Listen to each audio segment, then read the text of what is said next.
Welcome everyone to another Archie Sonic review. Today we're doing something a bit different. We're going to review a backup story called Tundra Road. Split up between issues 31 and 32, I believe there's enough story material to warrant its own video. Since I've started reviewing Archie Sonic comics in their proper order, I've noticed that many of the backup stories up until recently have been one and dones. The only exceptions being stories building up to specials or miniseries like Sonic in Your Face and the Sally and Tails miniseries. Even around this time, there's build up towards the Knuckles miniseries with smaller stories spread throughout the comics. As I've stated before, these will be summarized together once I get to the Knuckles miniseries. As the Archie Sonic series continues, there will be more of these multi-part backup stories split among the issues. It'll come to a head around the time the series starts building up to and after the Sonic Adventure adaptation, especially when the Sonic comics starts sharing page space with Knuckles-centric stories due to the cancellation of the Knuckles series. While that aspect of the comics would eventually die down, multi-part backup stories would remain a part of the series even in the reboot era until its cancellation.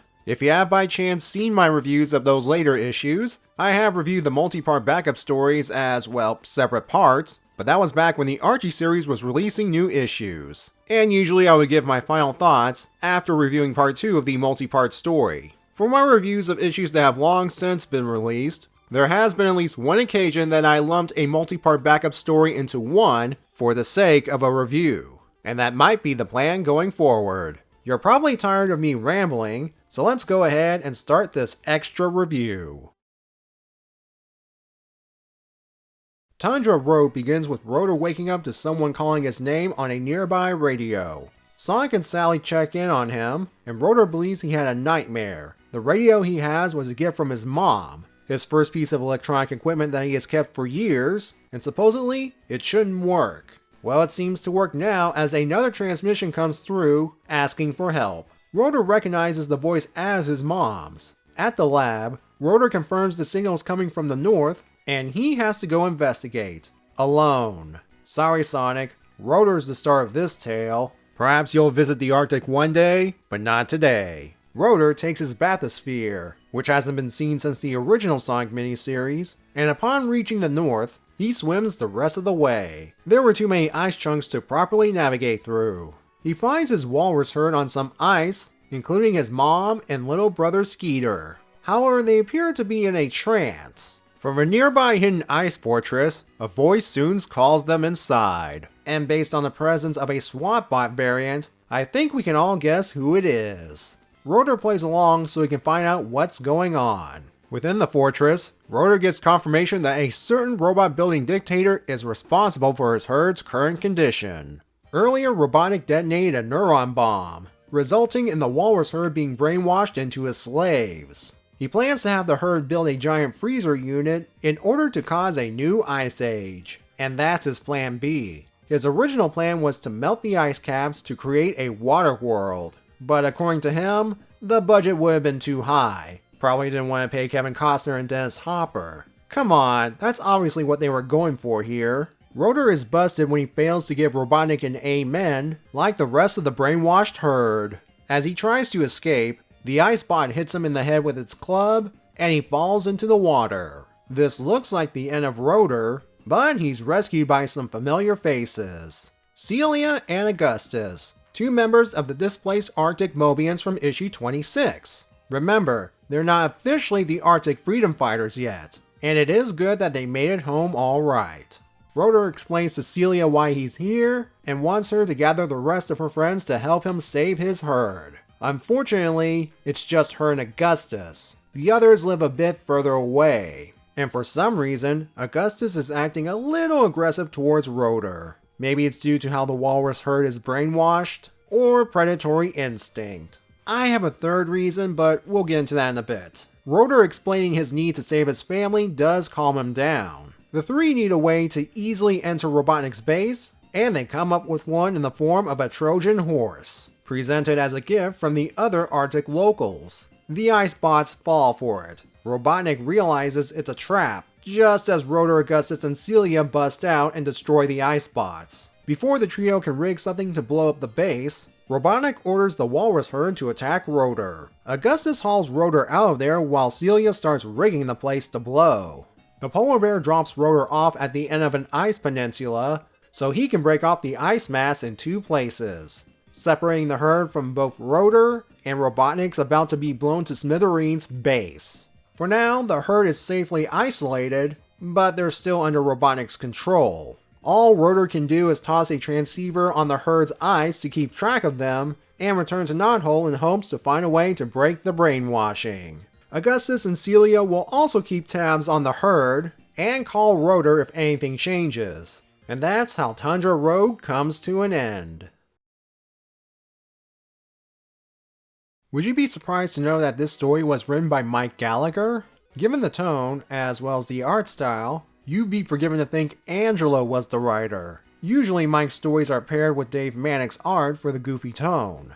The only exception I can think of was issue 25, where the art there was done by Spaz. There are still signs of Gallagher's writing, like how Robotnik's speech to the walrus herd is treated more like a sermon. And I would mention the pop culture references, but other writers, namely Penders and Kantorovich, have utilized them in past stories. One lingering element of the goofy tone that I deliberately skipped was this maze, and how the comic was asking the reader to help guide Rotor to the north. So yeah, this is a more serious story compared to Gallagher's previous works. Robotnik brainwashing an entire population into being his slaves. It shows more of the Doctor's sinister side. He could have easily turned the subjects into robots. But using flesh and blood beings to do his bidding until they potentially die is a whole other level of messed up. Plus, from a practical standpoint, some machinery might not work in the hostile Arctic environment, and having slaves that are already adept to said environment might be beneficial. Whether it was intentional at first or not, Robotnik ended up hurting a member of the Freedom Fighters, at least emotionally. Rotor's mom was lucky enough to send an SOS to her son before succumbing to the brainwashing. Speaking of, it's nice to have some focus on Rotor for a change, learning about where he came from, and we're introduced to some of his family members, albeit in a dark way.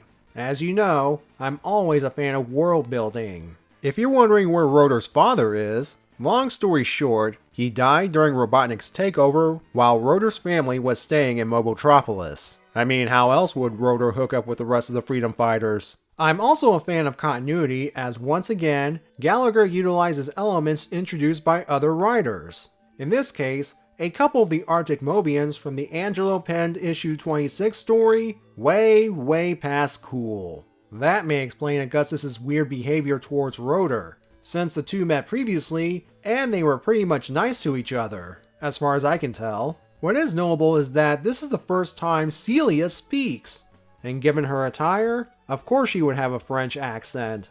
More than likely during the events of issue 26, she and Antoine interacted with one another, though it would have been off panel due to the pacing of that issue. Plus, I believe Gallagher was the one who gave Celia the French accent. That said, due to Celia's future appearance taking place in the Arctic, and Antoine never traveling there in the comics run, we're denied the chance to see these two interact on panel. That would have been interesting to see. If I'm being honest, I'm just glad previously established characters are used if the situation calls for it, rather than creating new characters from whole cloth. It would have saved on the whole introduction thing after all. I would not be surprised if this incident inspired Celia and Augustus to seek out their friends and officially form the Arctic Freedom Fighters, because when we see them again down the line, that's what they're officially called. What's surprising with this Gallagher story is that it ends on a not so happy ending. Sure, Robotnik's base is destroyed and the walrus herd is unharmed, but the herd is still brainwashed,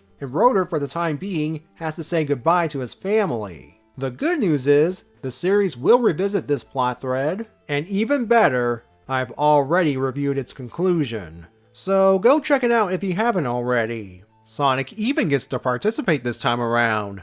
Tundra Road shows that Gallagher can write a more balanced story. He kinda has to, since the series has been shifting away from its goofy origins. That doesn't mean he's done with the goofiness entirely. It's just more toned down. At least in this story. Thank you for joining me for this bonus review. Let me know if you've enjoyed this kind of review. because as the series heads towards a period of multi-part stories, I'm considering combining all the parts into a single video, similar to what I've done with the miniseries I've looked at so far. And as far as the multi-part stories I've already reviewed, those will remain unchanged, unless I combine them into a mega video or something. And with that, have a good day everyone.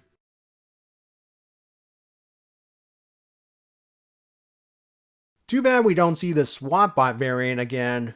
I kinda like the idea of variations of SWAT bots based on certain environments.